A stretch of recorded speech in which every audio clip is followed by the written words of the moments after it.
আমি মনে করি আমরা যারা এখানে আসছি সবাই ওনার জন্য খাস করে দোয়া করব, আল্লাহ পাক রাব্বুল আলামিন যেন ওনাকে জান্নাতুল ফেরদৌস নসিব করে। এই দোয়া ছাড়া আর বর্তমানে আমরা রাজনীতির ব্যাপারে কোনো আলাপ করা আমাদের পক্ষে সম্ভব না। আমরা এখানে যেই কাজের জন্য আসছি এই কাজের উদ্দেশ্যের জন্য সবাই আল্লাহর কাছে দোয়া করি, আল্লাহ যেন ওনাকে জান্নাতুল ফেরদৌস নসিব করে। আমরা চাই আল্লাহ তাআলা যেন তারে বেহেশত নসিব করে। সে আমাদের বাংলাদেশের মাথার মনিব ছিল।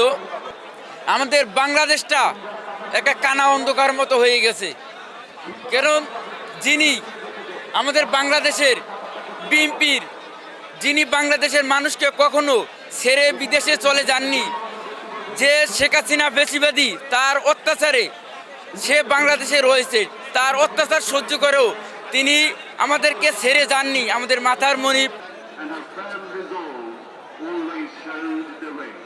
আমরা ওনার আত্মার মাগফিরাত কামনা করি এবং আজকে ওনাকে আমরা সবাই বিদায় দিতে আসি নাই।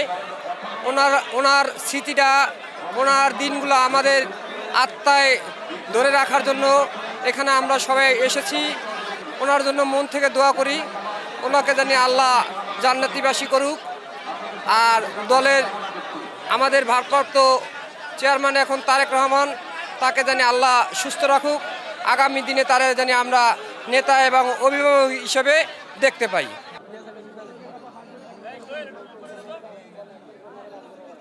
আমাদের কলিজার ভিতরে, আমাদের অন্তরের ভিতরে সারা জীবন এই নেত্রী আমাদের ছিল, আজীবনও ইনশাল্লাহ এই নেত্রী আমাদের এখানে থাকবে, আমাদের কলিজার মাঝখানে ইনশাল্লাহ। রাজনৈতিক কোনো হিসেব না, আজকে রাজনীতির বাইরেও থেকেও বহুত, আজকে কোনো ঢাকা শহরের কোনো মানুষ বাসায় নেই। যেরকম 5ই আগস্টে একটা আপনারা দেখতে পাইছেন যে বাংলাদেশের স্বতঃস্ফূর্তভাবে প্রত্যেকটা মানুষ রাস্তায় নেমে আসছিল, শিশু থেকে বৃদ্ধ, ছেলে থেকে বাবা, মা, সবাই। founded by Shaheed Zia, needed a courageous, popular